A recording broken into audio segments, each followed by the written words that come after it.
नमस्ते beautiful souls. Welcome to secret feminine path.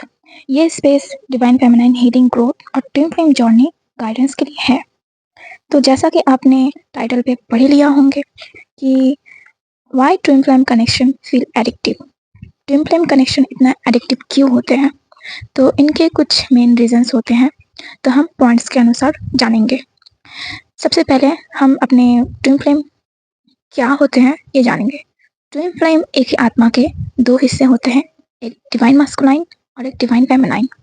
Divine masculine यहाँ 3D life से operate करते हैं, ज़्यादा 3D मटेरियल वर्ल्ड अटैचमेंट, वहीं में उनका ध्यान फोकस ज़्यादा होता है। और जहाँ की डिवाइन फेमिनाइन वो बहुत ही सॉफ्ट और इंट्यूटिव और स्पिरिचुअलिटी से जुड़ी होती है। उनका नरम दिल होने की वजह से भगवान के प्रति विश्वास ज़्यादा होता है। चलिए आप जानते हैं कि ट्विन फ्लेम कनेक्शन इतना एडिक्टिव क्यों होते हैं। जब ट्विन फ्लेम अपने अदर हाफ के बारे में सोचना बंद नहीं करते, ये क्यों होता है? जब फेमिनाइन अपने मस्कुलाइन से मिलती है, दोनों ही जब मिलते हैं, बबल फेज में जब आते हैं, बबल फेज होने के बाद जब सेपरेशन में आने लग जाते हैं, तब उनमें ये एडिक्शन फील होना शुरू हो जाता है, जैसा कि मानो हम उनके बगैर रह ही ना पाए। तो सबसे पहला पॉइंट ये है मिररिंग। तो ट्विन फ्लेम जो होते हैं वो मिरर सोल्स भी होते हैं। वो एक दूसरे की खूबियों के साथ साथ अनहिल वाउंड्स को भी मिरर करते हैं। इसी वजह से एक अजीब सी पुल महसूस होती है, जैसे कि उनको फिक्स करने के लिए उनसे वैलिडेशन पाने की, ताकि आप अंदर से कंप्लीट फील कर सके। ऐसा ही एक अंदर से पुल से महसूस होती है एक दूसरे के प्रति।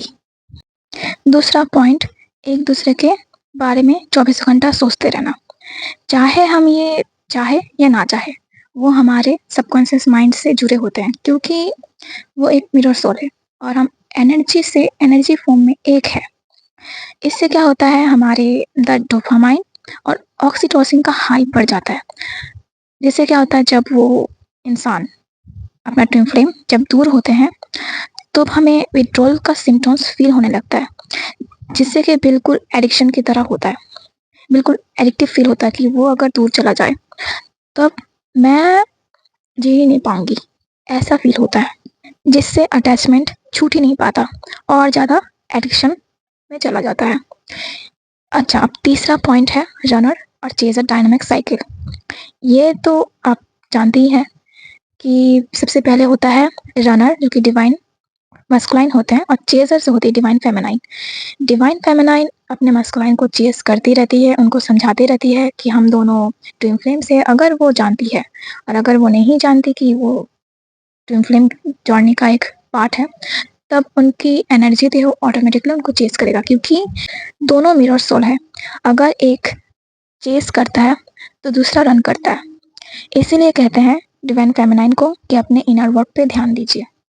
जब तक आप अपने अपने अंदर नहीं मुड़िएगा, तब तक मस्कुलाइन अपने भीतर या फिर आपको नहीं पहचानेंगे, आपकी तरफ नहीं आएंगे, जिससे कि और भी ये रिश्ता अटैचमेंट में चला जाता है।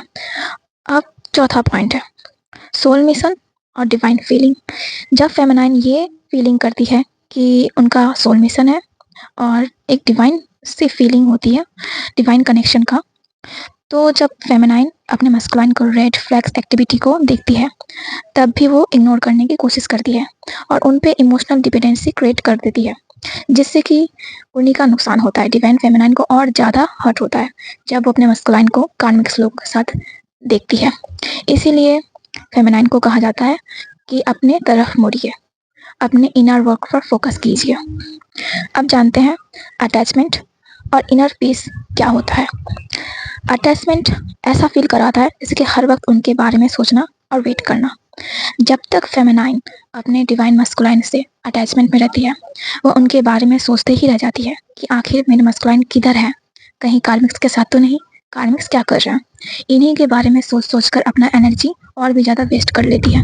एनर्जी एक बहुत ही कीमती चीज़ है अपने फेमिनाइन के पास, क्योंकि फेमिनाइन अपनी एनर्जी को सेव करके ही अपना इनर वर्क आगे बढ़ाती है। इसीलिए कहा जाता है कि अपने इनर वर्क पे ज़्यादा ध्यान दीजिए। और यदि फेमिनाइन अपने मस्कुलाइन को चेस करती रहती है, चाहे वो एनर्जेटिकली क्यों ना हो, तब अपना एनर्जी वो लीक करती है। बार-बार मस्कुलाइन को स्टॉप करना, वो क्या कर रहे हैं, क्या नहीं, ये सब देखना, उनकी एनर्जी लीक होती है। तो लीक होने से क्या होता है, मस्कुलाइन के पास पहुँच जाता है वो एनर्जी, जिससे कि वो अपना वो जो एनर्जी है फेमिनाइन, वो एनर्जी अपने कार्मिक्स पे लगाते हैं, वहीं पर ही खुश रहते हैं।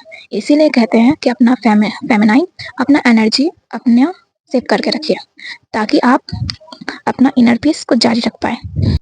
दूसरी बात, जब अटैचमेंट होता है, तब मस्कुलाइन उनकी मूड स्विंग की वजह से परेशान रहते हैं और परेशान रहने के कारण मस्कुलाइन फेमिनाइन के ऊपर चिल्लाते हैं, अनाप-शनाप बोलते हैं, जिससे कि फेमिनाइन को बहुत ही हर्ट होता है। तो इसीलिए क्या कहते हैं, फेमिनाइन को अपने इनर पीस और स्टेबिलिटी मेंटेन करके रखना चाहिए। जब वो बाउंड्री सेट करती है और ना कहना सीखती है, तब अपनी फेमिनाइन अपना इनर पीस और स्टेबिलिटी को मेंटेन रख पाती है। तीसरी बात, ऐसा फील होना अटैचमेंट में जैसे कि उनके बिना लाइफ का कोई मतलब ही ना हो। बट इनर पीस ये कहता है, ये समझाता है कि आप अपने में ही कंप्लीट है। जब आप इनर पीस में रहते हैं, तब आपको ये फील होता है कि आप खुद में ही कंप्लीट हैं। आपके ही अंदर वही मस्कुलाइन और फेमिनाइन एनर्जी है। आपको सिर्फ वही कहा जाता है कि अपने इनर वर्क के द्वारा अपने फेमिनाइन और मस्कुलाइन एनर्जी को एक्टिवेट करना, अपने इनर वाउंड्स को फिर से हील करके बैलेंस में आना। तो इस तरह डिवाइन फेमिनाइन अटैचमेंट को डिटैचमेंट तक लेके जाती है और अपना इनर पीस को जारी रखती है और डिवाइन से अपना सोल मर्ज करती है और अपना जर्नी को आगे बढ़ाती है। तो उम्मीद है मेरी ये वीडियो आपको समझ में आई होगी। अगर आपको समझ में नहीं आई होगी तो आप बेझिझक नीचे कमेंट्स बॉक्स में लिख सकते हैं। मैं अपनी नेक्स्ट वीडियो में उसके बारे में अच्छे से समझाऊंगी। यदि ये वीडियो आपको हेल्पफुल लगी हो तो लाइक और सब्सक्राइब जरूर कीजिए। अपनी हीलिंग जर्नी पर ट्रस्ट रखिए। मिलते हैं नेक्स्ट गाइडेंस वीडियो में।